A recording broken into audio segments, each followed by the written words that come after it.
Hi, I'm Grove Cipher, and I'm going to demonstrate how to compute a Mann-Whitney U test using SPSS. This example is taken from the 4th edition of the Statistics for Nursing Research textbook.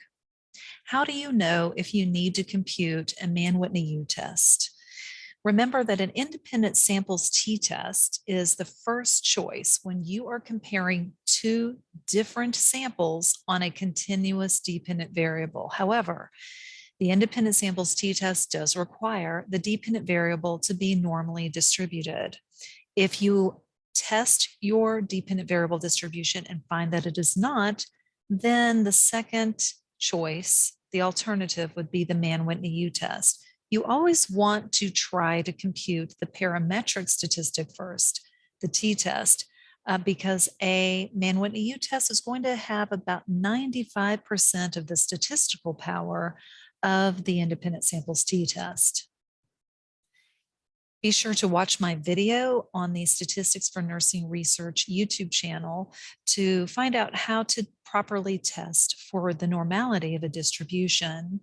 You want to examine the shape, observe the distribution, look at the skewness and kurtosis statistics, and compute a test of normality. Let's take a look at the SPSS data set we have here. This is a simulated reduced data set from a study that compared primiparis versus multiparis women on several pain management related dependent variables. One of them was the duration of analgesia received during labor in hours.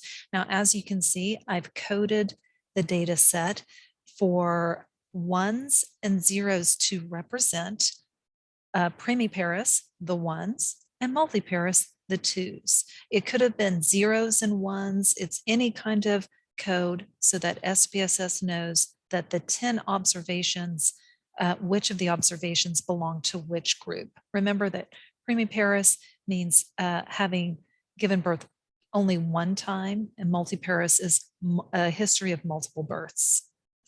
So I am going to remind you that the test of normality for this dependent variable, duration of labor analgesia, is in fact non-normal. I'll click normality of plots with tests, continue, and OK. But you will have wanted to go all through those 3 steps that I mentioned to determine whether or not that distribution is significantly non-normal. And of course, here the Shapiro-Wilk test does indicate a p-value of 0.008 that is less than the alpha of 0.05, indicating that the distribution for labor analgesia in hours is significantly non-normal. So next we'll go to analyze, all the way down to non-parametric tests and legacy dialogues.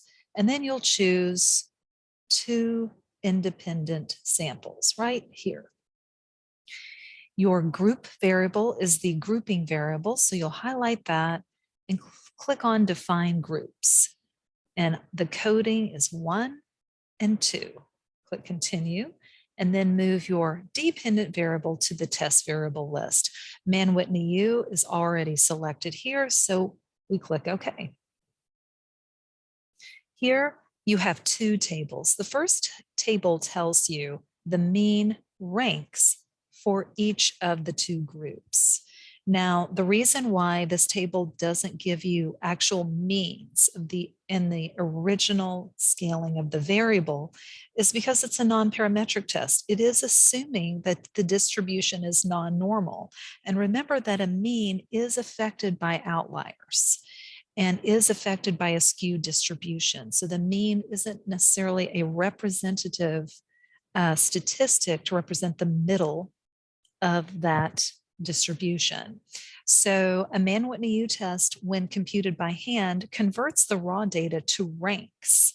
And that's why you're given mean ranks for the 2 groups. However, this table is very important. It tells you which group has the highest and the lowest mean rank. The primiparis group has the highest mean rank at 7.80. The multiparis group has the lowest mean rank at 3.2. And then we go down to the test statistic here, the test statistics table, and we see multiple rows of results.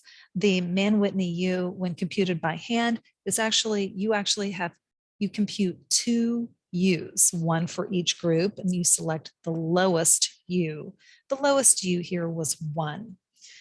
The Wilcoxon W is another version of a Mann-Whitney U test, so that is listed here. But what we really want to get to is all the way down to the bottom, the exact significance. We are, and we'll report the exact significance or the exact p-value at 0.016. This exact p-value is appropriate for the smaller sample that we're working with here, and it is exact instead of the asymptotic choice. They actually happen to be the same in this example, but often they are not. So we will report that. Because we know that the primiparous group had the higher mean rank of duration of analgesia received, then we are ready to write this up in APA format. So this is how you would structure a summary of results and interpretation using APA to report the findings. A Mann-Whitney U test revealed that the primiparous group had a significantly longer duration of labor analgesia than the multiparous group. Then we report the Z, the P, and then the medians for the 2 groups, 8.1 versus 3.30 hours respectively. Thus, parity may have an influence on the duration of labor analgesia, but further research is needed. Remember, just because we found a significant result does not indicate there is causation between parity and the dependent variable. That is left to the actual design of the study. And of course, you can't randomly assign a personal characteristic such as parity. And so further research is needed, but that's what it would look like when writing up your results. Notice I reported the median, not the means, for the reason I listed earlier in terms of the skewed distribution of the dependent variable. Thank you for watching. Don't forget to subscribe to Statistics for Nursing Research on YouTube.